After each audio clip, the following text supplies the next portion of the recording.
اللہ کسی قوم کو ذلیل اور رسوا نہیں کرتا جب تک وہ اللہ کے حکموں کا انکار نہیں کرتی۔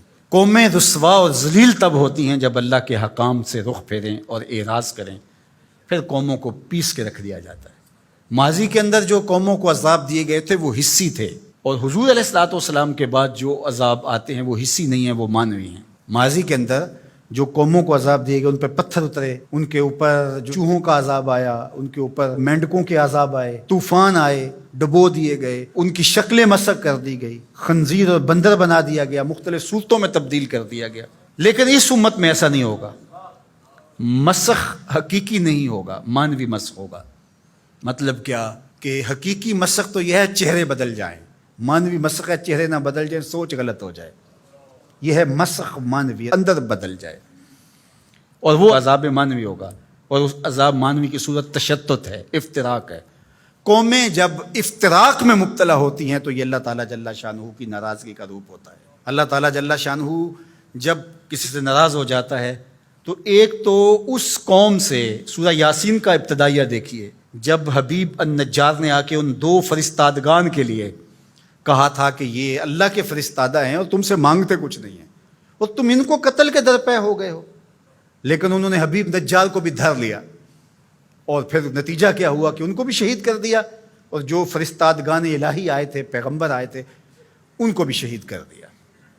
اور سورہ یاسین میں وہ سارا واقعہ موجود ہے، اور وہاں پڑھیے اللہ نے جو ان کے اوپر عذاب نازل کیا۔ ایک تو وہ چیخ تھی جس نے ان کو آ لیا، اور پھر وہ جو ہے وہ اپنے گھروں میں گرے پڑے ہو گئے۔ اور دوسرا جو عذاب اللہ تعالیٰ نے دیا اس قوم کو، اللہ تعالیٰ نے فرمایا پھر ہم نے ان کی طرف کوئی ہادی بھیجا نہیں۔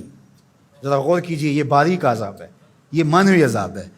انہوں نے میرے فرستادگان کی قدر نہیں کی تو پھر میں نے سزا کیا دی کہ پھر ان کی طرف میں نے کوئی ہادی نہیں بھیجا، رہنما نہیں بھیجا جو ان کی رہنمائی کر سکے، ان کو بلائے، ان کو پھر اندھیروں میں بھٹکنے کے لیے چھوڑ دیا گیا۔ تو یہ بات ذہن میں رکھیے گا، جب قومیں تشدد، ناقدری، اچھے لوگوں کو نظر انداز کرنے کا مزاج پیدا کرتی ہیں تو پھر ان کے اوپر جو عذاب بھیجے جاتے ہیں ان میں سے ایک عذاب کہ پھر وہ حقیقی قیادت سے محروم کر دیے جاتے ہیں۔ آج میرے وطن اور عالم اسلام کی جو حالت ہے، ہم اس وقت قیادت کے اعتبار سے یتیم ہیں۔ یہ الگ بات ہے کہ ہر بندہ دعویٰ کر رہا ہے کہ میں ہی نجات دہندہ ہوں اور میں ہی قائد ہوں۔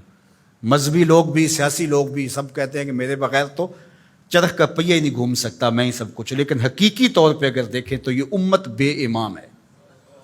اس وقت ہمارے پاس قیادت کا فقدان ہے، اگرچہ قائدین کی بہتات ہے، لیکن قیادت، حقیقی قیادت جو درد امت کا مداوع کر سکتی ہو، جو ضرورت کی کفیل ہو، وہ قیادت آج ہمارے پاس نہیں ہے۔